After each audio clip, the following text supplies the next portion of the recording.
Subscribe now and press the bell icon. Never miss an update. भाई अजय सिंह चौटाला, भाई अजय सिंह चौटाला जिंदाबाद, Bharatiya Janata party जिंदाबाद, भारतीय जनता पार्टी जिंदाबाद।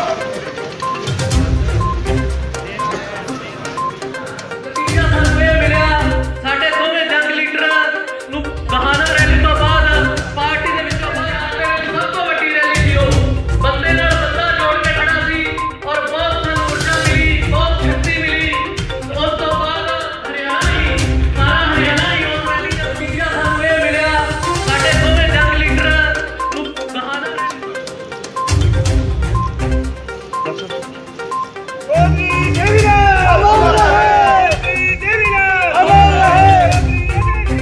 कार्यकर्ताओं की मीटिंग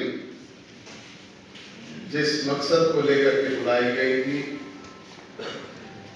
सरदार निशान सिंह जी ने उसका उल्लेख आपके बीच में किया है।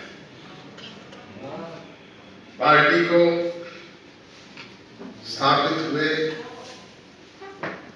2 वर्ष होने जा रहे हैं और दूसरे वर्षगांठ के अवसर पर हमने पिछले दिनों गुड़गांव में हुई मीटिंग में निर्णय लिया कि एक भव्य आयोजन पार्टी की तरफ से किया जाए।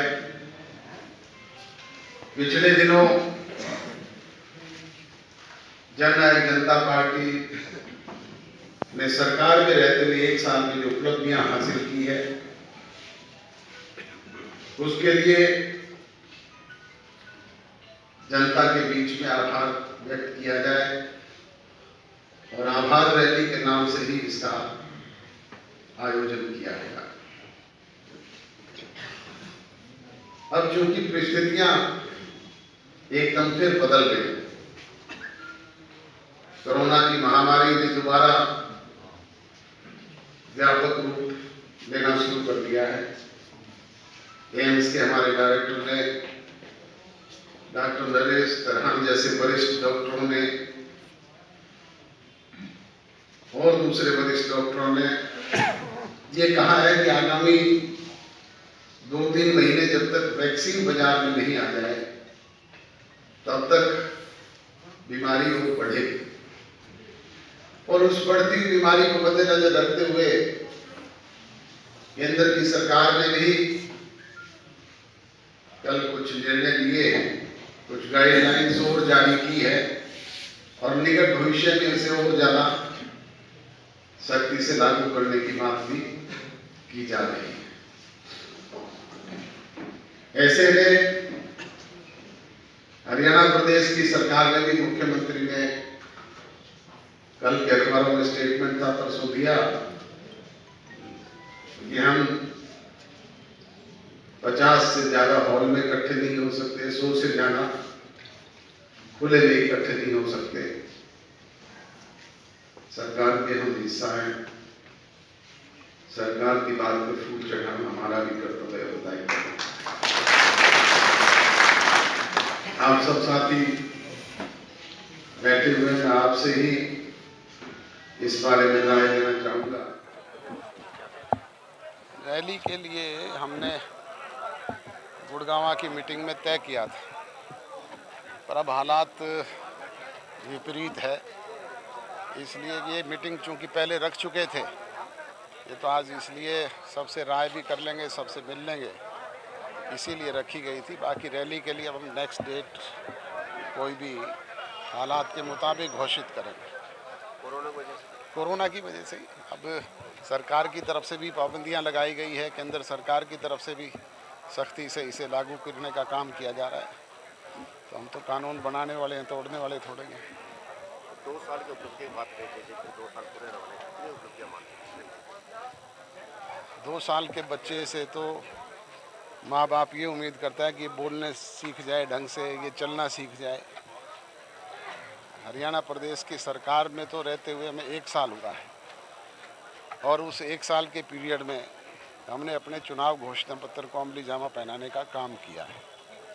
चाहे वो 75% आरक्षण का इशू हो, चाहे वो महिलाओं को 50% आरक्षण देने की बात हो, चाहे वो बैकवर्ड क्लासेस के लोगों को 8% आरक्षण देने की बात हो, और चाहे वो चौधरी देवीलाल के सपन को साकार करने के लिए राइट टू रिकॉल जैसे कानून को विधानसभा में कानून बना करके लागू करने का मामला।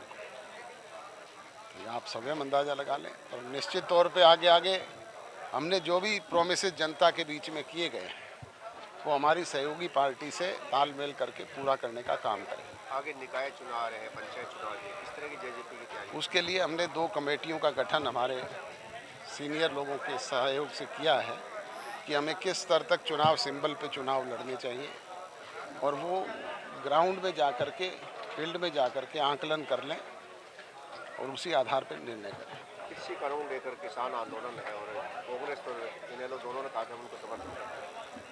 अब उनके पास समर्थन करने के अलावा और कोई बात ही नहीं है। मुझे वो ये तो समझाएं कि वो कितनी बार जा कर के सरकार से, प्रधानमंत्री से, एग्रीकल्चर मिनिस्टर से इस सिलसिले में मिले हैं। कानून में संशोधन करवाने के लिए उन्होंने लोकसभा में और विधानसभा में कोई बिल लेकर के आए हैं। वो तो नहीं, अखबारों में बयान देने के लिए कह देते हैं हम इनका समर्थन करते हैं। किसान आंदोलन को लेकर क्या करना चाहिए?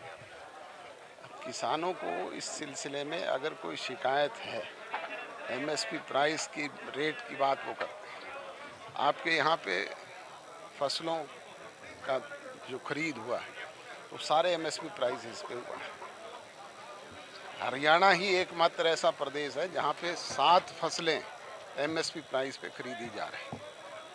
पड़ोसी प्रदेश पंजाब में भी 2 ही फसलें खरीदी जाती है, गेहूँ और धान। हमारे यहाँ तो कपास भी खरीदी गई है, हमारे यहाँ तो चावल भी खरीदा गया है, धान भी खरीदा गया है, मक्का भी खरीदा गया है, मूंगफली भी खरीदी गई है, दालें भी खरीदी गई है, बाजरा भी खरीदा गया है, और रिकॉर्ड टूटे हैं। पिछले साल 3 लाख मीट्रिक टन से ज़्यादा परचेज हुई थी। इस बार 7 लाख मीट्रिक टन से भी ज़्यादा परचेज अब तक हो चुकी है और अब तक परचेज जारी है। पिछले तो एक इंडियन नेशनल लोकल की जो मीटिंग थी उसमें कहा कि रमेश सिंह ने बयान दिया कि वो तो जेजेपी टुकड़ा टुकड़ा दे और बीजेपी खत्म कर देगी। वो सिर्फ बयान जेजेपी पे ही इसलिए देते हैं कि उनके बयान छपते रहें, आप लोग दिखाते रहें, अदरवाइज तो आप दिखाओगे नहीं उनको। ठीक है, थैंक यू भाई साहब।